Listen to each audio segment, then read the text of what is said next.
성도님들, 느헤미야 8장은 정말 감동적인 장입니다. 그런데 좀 색다르게 뭘 설교할까 하다가 오늘 좀 다른 모습을 한번 보려고 하는데요. 성도님들, 여러 사람들이 함께 모여 일할 때 어떤 프로젝트를 같이 하려고 할 때 가장 필요한 것, 반드시 따라와야 하는 것 두 가지가 있습니다. 하나는 협업이고 하나는 분업입니다.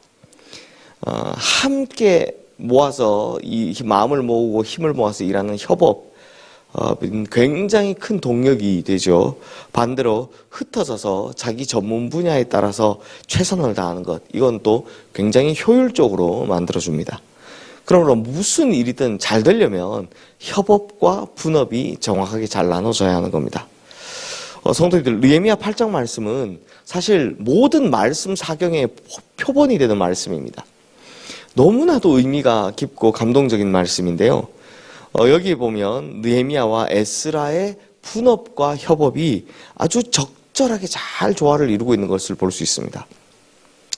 이젠 새벽기도 계속 오신 분들은 다들 아시겠지만 에스라는요, 기원전 458년 제2차 포로 귀환 자, 2차 포로 귀환 자들을 이끌고 유대 땅 예루살렘에 도착한 사람입니다. 1차 포로 귀환 자들이 뭘 했습니까? 수룹바벨을 중심으로 성전을 지었죠. 그런데 건물만 덩그러니 세워놨을 뿐이지 성전이 성전으로서의 기능을 제대로 하지를 못합니다. 그래서 제사장들이 필요했기 때문에 제사장의 사명을 다하기 위해 이제 2차로 에스라가 온 겁니다.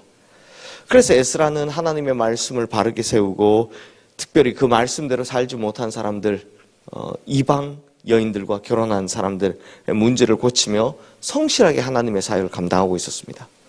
그리고 13년 후 기원전 445년이 되자 이번에는 느헤미야가 무너진 성벽, 그러니까 성전만 덩그러니 서 있고 이제 제사장이 이 역할을 하고 있는 2차는 이제 제사장이 역할을 하는데 여기 이제 무너진 성벽을 완전히 세우기 위해, 그러니까 나라의 자치권을 회복하기 위해 느헤미야가 이 사명을 가지고 돌아오게 됩니다. 그러니까 성도님들, 사실 느헤미야가 성벽 재건 공사할 동안 에스라도 그 현장에 있었습니다. 단지 이때까지 보았던 느헤미야 1장부터 7장까지 에스라의 이름이 한 번도 등장하지 않았을 뿐입니다. 즉 에스라는 묵묵히 자기가 맡은 일을 감당하고 있었던 겁니다.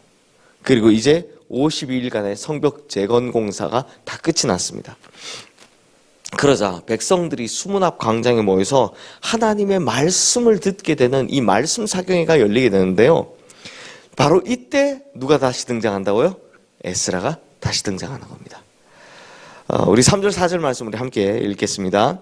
수문 앞 광장에서 새벽부터 정오까지 남자나 여자나 알아들을 만한 모든 사람 앞에서 읽음에 뭇 백성이 그 율법책에 귀를 기울였는데 그때 학사 에스라가 특별히 지은 나무 강단에 서고 그의 곁 오른쪽에 선 자는 마띠랴와 아나냐와 우리야와 힐기야와 마세하여 그의 왼쪽에 선 자는 부다야와 미사엘과 말기야와 하숨과 하스바다나와 스가랴와 무술람이라. 잠깐만 다른 이야기를 하면 여기 보면 나무 강단이 나오잖아요. 그래서 이제 강단은 크리스탈로 하면 안 된다, 나무로 만들어야 된다라고 주장한 분도 계셨었습니다. 근데 이건 그렇게 꼭 나무로 만들어야 된다 이런 법이 있는 건 아닙니다. 네, 잠깐 다른 이야기 했고요. 중요한 것은 이때 강단에서 말씀 전하는 자가 누구였냐, 이게 중요하죠. 누구였습니까? 에스라였고요. 그리고 에스라 좌우편에 서서 율법을 깨닫게 하는 사람들, 이 말씀을 깨닫게 하는 사람들, 말씀 돕는 자들의 이름이 이제 쭉 나오는 겁니다.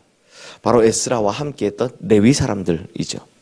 근데 보시면요, 이때는 즉 에스라 옆에서 율법을 깨닫게 하는 이 일에는 누가 등장하지 않는다? 느헤미야는 등장하지 않습니다. 그럼 느헤미야는 어디 있었겠느냐? 어디 있었겠습니까? 백성들과 함께 수문 앞 광장에 서서 지금 하나님 말씀을 듣는 그 회중석, 쉽게 말하면 지금 거기서 있는 겁니다. 거기서 은혜 받고 있는 겁니다. 보십시오. 느헤미야는 총독이었지 제사장도 레위 사람도 아니었습니다. 그래서 이때는 어떻게 합니까? 자기가 있어야 할 자리에 가 있는 겁니다. 회중석에 머물고 있는 겁니다. 자, 그럼 느헤미야는 또 언제 등장하느냐? 우리 9절 10절 말씀 함께 읽겠습니다. 백성이 율법의 말씀을 듣고 다 우는지라 총독 느헤미야와 제사장 겸 학사 에스라와 백성을 가르치는 레위 사람들이 모든 백성에게 이르기를 오늘은 너희 하나님 여호와의 성일이니 슬퍼하지 말며 울지 말라 하고 느헤미야가 또 그들에게 이르기를 너희는 가서 살찐 것을 먹고 단 것을 마시되 준비하지 못한 자에게는 나누어 주라. 이날은 우리 주의 성일이니 근심하지 말라. 여호와로 인하여 기뻐하는 것이 너희의 힘이니라 하고. 참, 여기 여호와로 인하여 기뻐하는 것이 너희의 힘이다는 멋진 말씀이 나오죠. 하나님의 말씀이 막 선포되니까 이 말씀을 듣는 사람들 이제 어떻게 반응하고 어떻게 하는지 내일 또 보게 되는데요.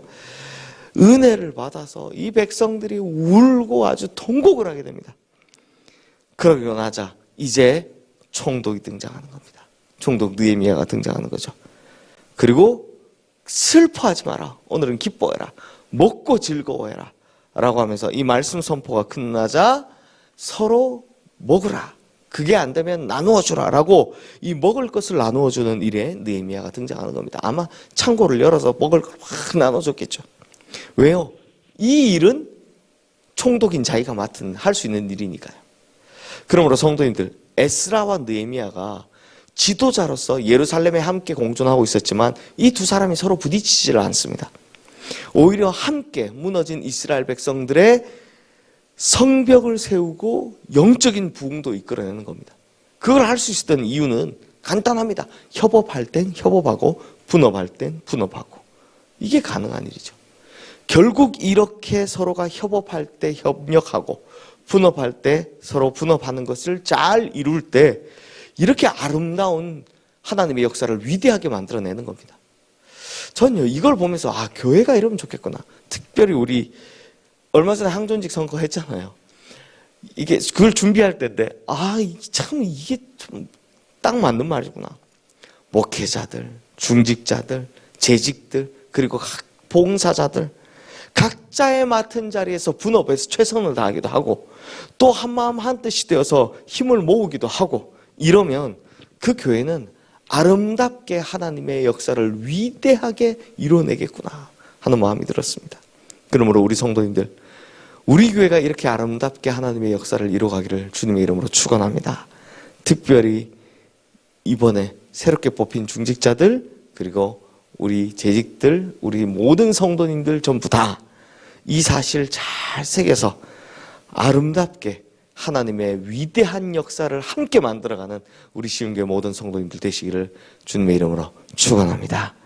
이 시간 오늘 주신 말씀 기억하며 우리 함께 기도하겠습니다.